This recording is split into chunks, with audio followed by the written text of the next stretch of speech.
नमस्कार दोस्तों, स्वागत है आपका फिर से आपके अपने YouTube channel RVSC online classes में।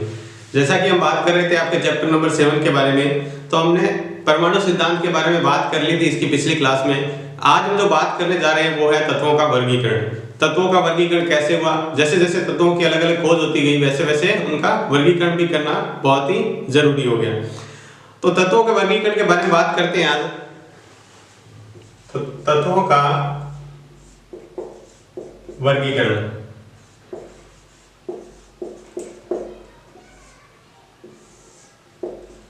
पहले तो ये समझ लेते हैं कि तत्वों के वर्गीकरण की जरूरत क्यों पड़ी, आवश्यकता क्यों पड़ी।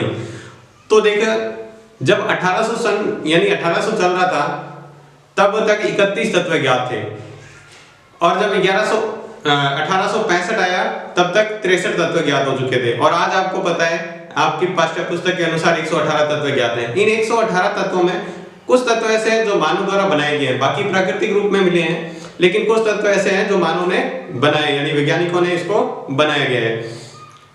तो अब क्या है कि इनको 118 तत्व हैं। आपको कहते हैं 118 तत्व याद करने तो बहुत ही मुश्किल होगा अलग अलग याद रखना।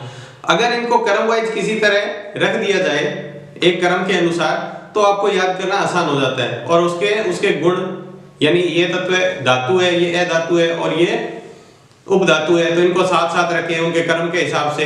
कोई ऐसी सारणी बना दें जिससे उनको क्या कहें उसके बारे में जानकारी आसानी से प्राप्त हो जाए। इसलिए उनका वर्गीकरण भी बहुत ही जरूरी हो गया था। तो कई वैज्ञानिकों ने अपने तर्क दिए। तो सबसे पहले तत्वों का वर्गीकरण का नाम देने का श्रेय जाता है डाबेराइनर को। जो डाबेराइनर थे इन्होंने कहा तत्व को ऐसे ऐसे वर्गीकृत करें तो अपने को इसके गुणों के बारे में और ध्यान रखना आसान हो जाएगा। तो सबसे पहले ये देख लेते हैं कि डाबेराइनर ने क्या कहा। डाबेराइनर ने ये कहा यानी एक टेबल में 3-3 तत्वों को रखा और इस तरह से बहुत सारी टेबलें बनाई।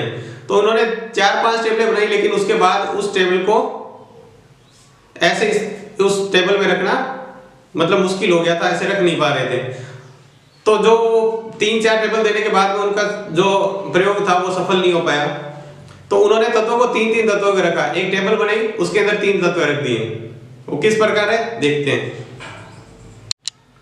तो देखते हैं डाबेराइनर क्या जानकारी दी थी। तो डाबेराइनर ने 3-3 तत्वों का समूह बनाया, इस तरह से समूह बनाया 3-3 तत्वों का। देखो 1, 2 और 3-3 तत्व हैं, समूह बनाए। जैसे भौतिक तथा रासायनिक गुण क्या होते हैं, भौतिक और रासायनिक गुण इनके समान है, यानी ये सारी की सारी क्या है धातु है, ये भी धातु है, ये सारी की सारी क्या है गैस है, अधातु है। तो ऐसे ऐसे तत्व जिनके भौतिक और रासायनिक गुण एक जैसे थे उनको साथ साथ में रखा।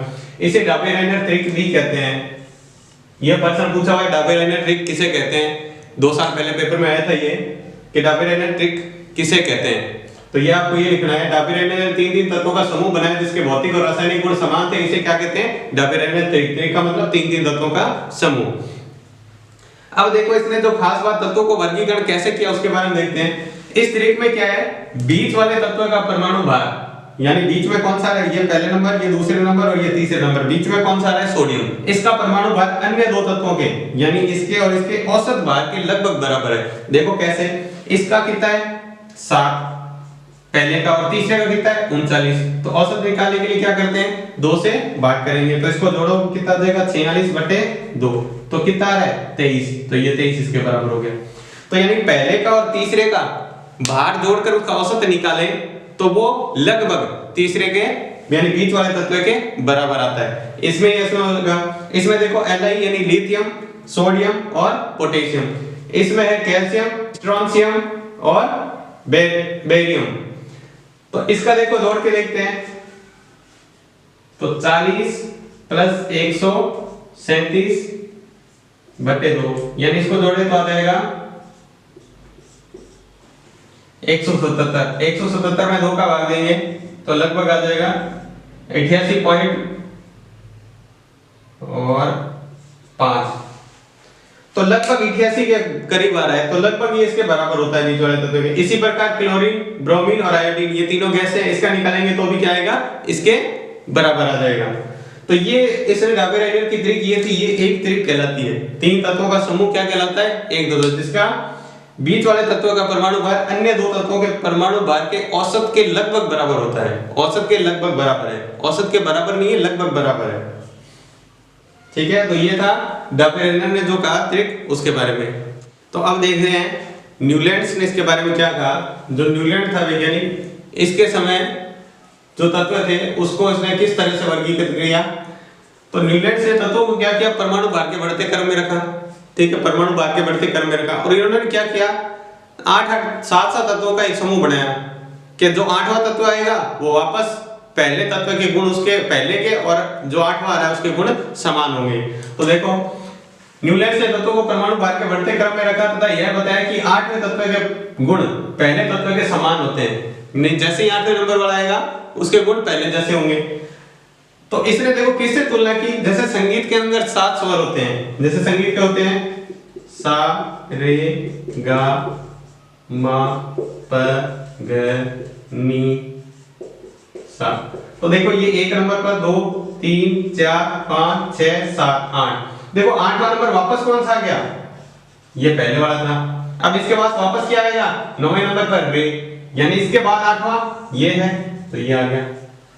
तो प्रत्येक 8वें तत्व के बाद जो तत्व आएगा उसके गुण पहले 8वें तत्व के समान होंगे, इसने ऐसे कहा, यानी संगीत के धुन की तरह इसने तुलना की। तो देखो इसको कहते हैं न्यूलैंड्स का अष्टक नियम। किसे कहते हैं, एक डाबेरेनर ट्रिक पहले पढ़ा था, इसको कहते हैं न्यूलैंड्स का अष्टक नियम। देखो किसे कहते हैं, जैसे संगीत के 7 स्वर के बाद 8वां स्वर पहले जैसा ही होता है, जैसे अपने बात की संगीत का पहला स्वर अपने 8वें बाद में 8वें नंबर पे आएगा उसके जैसा होता है, इसे न्यूलैंड्स का अष्टक नियम कहते हैं। यानी इससे तुलना की और इसे क्या कह देते हैं, न्यूलैंड्स का अष्टक नियम कहते हैं। तो देखो लेकिन क्या है, ये नियम कहां तक लागू हुआ, सिर्फ कैल्शियम तक ही सही लागू होता है। जैसे पहले लिथियम 7 नंबर पे परमाणु भार 7 है, बेरियम का 9 है, बेरिलियम बोरॉन का 11, कार्बन का 12, नाइट्रोजन का 14। तो ऐसे ऐसे करते ये इसकी लाइन में आएगा क्योंकि इसका परमाणु भाग ये इसके बाद में 7वें नंबर पे आएगा। यहां देखो लिथियम, इसके बाद जो 7वें नंबर पे आएगा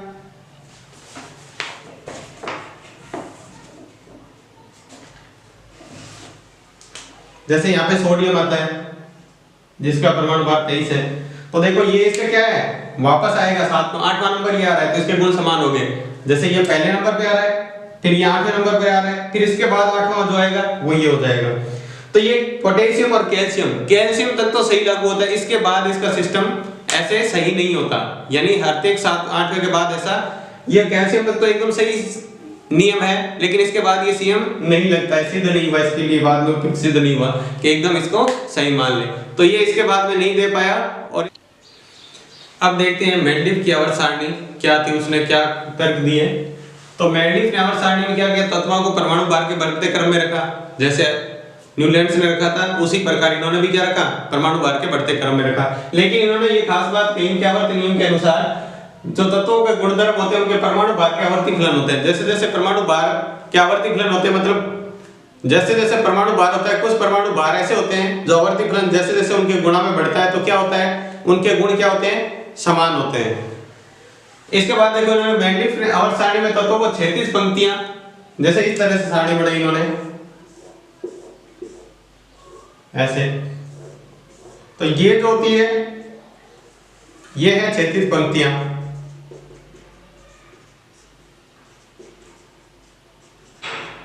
ये तो थी 36 पंक्तियां जो ऐसे तत्वों को रखा हुआ है। और ये जो ऐसे सीधी लाइन है, जैसे इसमें ऐसे हो गया, ये ऐसे और ये ऐसे, ये क्या है, ऊर्ध्वाधर स्तंभ। ये क्या कहलाते हैं, ऊर्ध्वाधर स्तंभ। ऐसे जो लाइनें होती है, ये वाली लाइनें है, जो ये वाली लाइनें, ये है 36 पंक्तियां, ये 36 पंक्तियां। इधर जो लाइनें ऊपर, ये सीधे स्तंभ है, इनको ऊर्ध्वाधर स्तंभ। तो इन्होंने क्या बात की, इन्होंने कहा ऊर्ध्वाधर स्तंभ को क्या कहा, वर्ग का। जो ऊर्ध्वाधर स्तंभ है ये वाले, ये क्या है, वर्ग ऐसे, ये एक वर्ग, दूसरा वर्ग, तीसरा वर्ग, चौथा वर्ग ऐसे।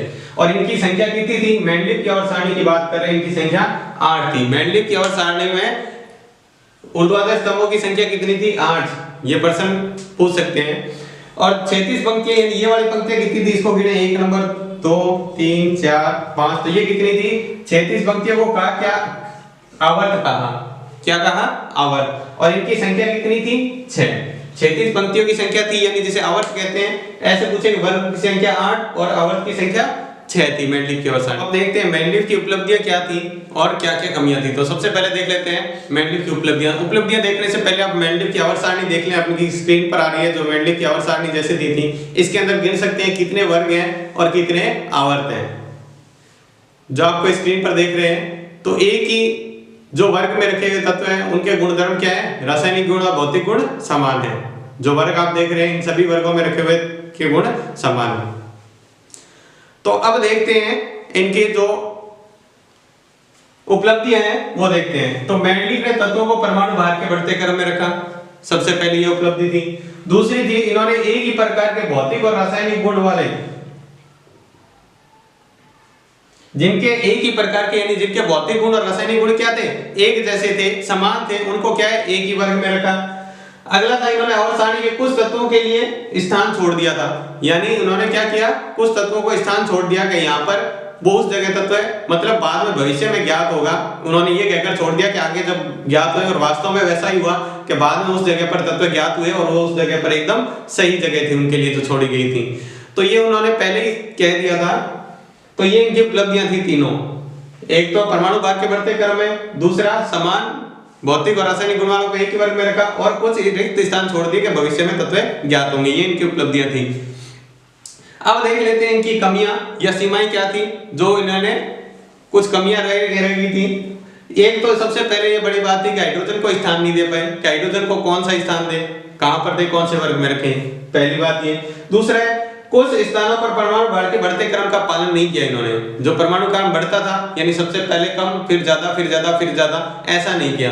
तो देखो क्या हुआ कि देखो आयोडीन का परमाणु भार होता है 126.9 और टेलुरियम का होता है 127.6। लेकिन क्या किया इन्होंने, टेलुरियम को इससे पहले रखा और आयोडीन को इससे बाद में रखा। क्यों? क्योंकि इसके भौतिक गुणधर्म इस वाले वर्ग में समान थे और इसमें आगे वाले वर्ग में। तो इनको ऐसा करने के लिए, समान गुणधर्म वाले तत्वों को एक साथ रखने के लिए इन्होंने क्या किया, कहीं कुछ जगह पर इनका पालन नहीं किया बढ़ते क्रम का, यानी जिनका परमाणु भार ज्यादा था उनको पहले रख दिया और कम था उनको बाद में रखा, जैसे ये आयोडीन वाला है। उसके बाद देखो समस्थानिकों के बारे में, यानी जैसे हाइड्रोजन के 3 समस्थानिक होते हैं, इसको लिखते हैं H1H, H12, H13। समस्थानिक का मतलब क्या होता है, इनका परमाणु क्रमांक तो वही रहता है लेकिन परमाणु भार अलग अलग होता है। ये ऊपर लिखा हुआ इनका परमाणु भार है, यहाँ 1, यहाँ 2, यहाँ 3। तो ये इसके समस्थानिक है, हाइड्रोजन के 3 समस्थानिक है। तो इनके बारे में इन्होंने नहीं बताया। और भी तत्वों के समस्थानिक होते हैं, तो मतलब समस्थानिकों के बारे में इन्होंने कोई जानकारी नहीं दी और सारणी में कहीं भी नहीं स्थान दिया इनको। उसके बाद है कुछ समान गुण वाले तत्वों को भी अलग अलग वर्ग में रख दिया। कुछ समान गुण थे, जिनके गुण समान थे, उनको भी अलग अलग वर्ग में रख दिया इन्होंने, ये इसकी कमी थी। और असमान गुण थे उनको एक साथ रख दिया, समान गुण वालों को अलग अलग कर दिया और असमान गुण थे उनको एक साथ रख दिया। लेकिन ये सारणी काफी हद तक आधुनिक सारणी का मतलब जो कह सकते हैं बेस है, वो आधुनिक सारणी का बेस यही है। यहीं से आधुनिक सारणी, इसी से ही जो इनकी कमियों को दूर करके बनाई गई थी आधुनिक सारणी। तो अब देखते हैं आधुनिक आवर्त सारणी। तो आधुनिक आवर्त सारणी देखते हैं किसने दी थी। तो जो मेंडलीव था उसकी सारणी देख रहे थे जो वैज्ञानिक, वो काफी मजे से देख रहे थे, मतलब उसको देख रहे थे कि क्या विकास की, ऐसे मजे ले रहे थे उसके। तो मजे लेते लेते उन्होंने क्या कर दिया, आवर्त सारणी अपनी दे दी। तो याद रखने का तरीका है हेनरी मोजले, यानी मजे लेते हुए। तो उन्होंने सारणी आपको याद रखने का ये तरीका है, बाकी ऐसा कुछ नहीं है कि वो उनकी सारणी का ऐसा अध्ययन कर रहे थे, आपको याद रखने का तरीका है। तो देखो क्या सारणी दी, आधुनिक आवर्त सारणी किसने दी थी, हेनरी मोजले ने। और इसको तत्वों को कैसे रखा, इनके अनुसार तत्वों के भौतिक व रासायनिक गुणधर्म उनके परमाणु क्रमांकों के आवर्ती फलन होते हैं, यानी उनके भौतिक और रासायनिक क्या गुण होते हैं, जो उनके परमाणु क्रमांक है उनके आवर्ती फलन है। इसके बाद देखो इसके अंदर भी क्या है, सारणी ऐसे बनी हुई है, इस तरह से आप देखेंगे तो आपको किताब में इस तरह से दिखेगी,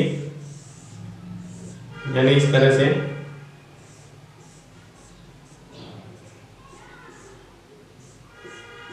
इस तरह से। तो इसमें भी क्या है, 36 पंक्तियां हैं, ये वाली 36 पंक्तियां हैं और ये स्तंभ है, ठीक है। तो इन 36 पंक्तियों को क्या कहते हैं, आवर्त कहते हैं। और इनकी संख्या कितनी है, 7 है। ऐसे कितनी है, 1 2 3 4 5 6 और 7 तक है, ठीक है, 7 तक पंक्तियां हैं। ये तो मैंने रफली चित्र बनाया है। और वर्ग कितने ऐसे वर्ग हैं, वो 1 2 3 ऐसे करते करते कहां तक है 18 तक। यानी वर्ग कितने हैं, आधुनिक आवर्त सारणी की बात कर रहे हैं, वर्ग 18 है, उसके अंदर कितने थे 8 थे, किसमें मेंडलीफ में, और यहाँ पर क्षैतिज पंक्तियां कितनी है 7 और उसमें कितनी थी 6। तो ये याद रखना है, कंफ्यूज नहीं होते हैं। अब इसके बाद जो प्रथम वर्ग आवर्त होता है, यानी जो पहला आवर्त होता है, इसके अंदर 2 तत्व होते हैं। सिर्फ पहले आवर्त के अंदर क्या होते हैं, 2 ही तत्व होते हैं। जो पहला आवर्त है, आवर्त किसे कहते हैं, क्षैतिज पंक्तियों को। तो क्षैतिज पंक्तियों में पहले में क्या होती है, सिर्फ 2 ही तत्व होते हैं। तो उन जो 2 तत्व होते हैं, तो ये क्या होता है अति लघु आवर्त। लघु का मतलब बहुत ही छोटा आवर्त है, ये सबसे छोटा आवर्त होता है, तो इसको अति लघु आवर्त कहते हैं। दूसरे और तीसरे आवर्त में देखो टोटल आपको पता है कितने आवर्त होते हैं, 7 हैं। तो पहले में कितने तत्व आएंगे, ये पहला आवर्त हो गया, यानी पहली पंक्ति में 2 ही तत्व होंगे। ये बनाने में ऐसे बनाया, पहले आवर्त में सिर्फ 2 ही होते हैं, इसमें सिर्फ 2 होते हैं, पहले में 2 ही तत्व अति लघु तत्व। दूसरे और तीसरे में कितने होते हैं 8। चौथे और पांचवे में भी कितने कितने होते हैं 18। पहले में 2 में पहले फर्स्ट में होते हैं 2, दूसरे और तीसरे में 8 तत्व। ऐसे गिनेंगे 1 2 3 4 5 है तो 8 तत्व आएंगे, इसमें गिनेंगे तो 18 तत्व आएंगे, और लास्ट वाले जो 2 बचेंगे उसके अंदर कितने आएंगे डी और एफ में, तो उसमें आएंगे 32 तत्व। तो उसको क्या कहते हैं अति दीर्घ आवर्त। दीर्घ का मतलब क्या होता है सबसे बड़ा आवर्त, यानी अति दीर्घ यानी बहुत बड़ा आवर्त है, ये आवर्त सारणी है इसके अंदर। तो जो चौथे और पांचवे में क्या है, कुछ तत्व डी कक्षक के आते हैं। कक्षक के बारे में बात करेंगे, जैसे आपके पेपर में तो ज्यादा नहीं है, आगे 11th के बारे में बहुत डिटेल में दिया है। और ये जो अगला जो छठे और सातवें में कौन से आते हैं एफ ब्लॉक के तत्व। तो एफ ब्लॉक के तत्व में क्या है, जो एफ ब्लॉक के तत्व होते हैं वो सारणी में, यहाँ 32 सारणी में बहुत लंबी हो जाती है सारणी, तो 32 बनाना बहुत मुश्किल है। तो इसको क्या करते हैं इस सारणी में से निकाल के और अलग रख देते हैं, 14 तत्व। यानी पहली लाइन में भी 14 तत्व आते हैं, दूसरी में यानी पहला दूसरा तीसरा चौथा पांचवा इसको 14। तो इसको पहले वाले ऊपर को बोलते हैं लेंथेनॉइड, लेंथेनॉइड बोलते हैं इसको एक्टिनॉइड। क्यों बोलते हैं, क्योंकि सारणी में छठे और सातवें में यहाँ जहां से शुरू होते हैं उसको लेंथेनियम से शुरू होते हैं, इसको यहाँ लेंथेनियम आता है, इसका पहला तत्व यहाँ होता है, एक तत्व तो यहाँ होता है, बाकी तत्व कहाँ आते हैं यहाँ पे। तो इसको लेंथेनियम और एक्टोनियम के कारण इसको नाम दे दिया लेंथेनॉइड, और इसको नाम दे दिया एक्टोनियम के कारण एक्टिनॉइड। एक तो इनको लेंथेनॉइड और इसको एक्टिनॉइड बोलते हैं इस वाले समूह को। तो ये लेंथेनॉइड समूह है, ये एक्टोनॉइड समूह है। इसके अंदर दोनों के अंदर कितने कितने तत्व होते हैं 14, और बाकी तत्व आवर्त सारणी के अंदर होते हैं। इसको आवर्त सारणी के नीचे अलग से बनाया हुआ आपकी कॉपी में। अब देखो आपकी आवर्त सारणी है जो आपकी स्क्रीन के ऊपर आ रही है, उसमें बाकी सारे आपको ऊपर दिख रहे हैं तत्व है। 2 देखो नीचे लाइनें आपको दिख रही है, तो ऊपर वाली लाइन है, ये जो ऊपर वाली लाइन आपको दिख रही है, तो ये जो ऊपर वाली लाइन आप देख रहे हैं ये कौन सी है लेंथेनॉइड, और जो नीचे वाली लाइन आपको दिख रही है वो कौन सी है एक्टिनॉइड। तो ये थे आपके आधुनिक आवर्त सारणी के बारे में जानकारी। तो आज की क्लास आपको कैसी लगी है, अगर अच्छी लगी हो तो प्लीज इसे लाइक और सब्सक्राइब करें, और कोई भी सुझाव हो या आपको कोई डाउट हो या कोई प्रश्न पूछना हो तो कमेंट बॉक्स में लिखकर जरूर भेजें। धन्यवाद।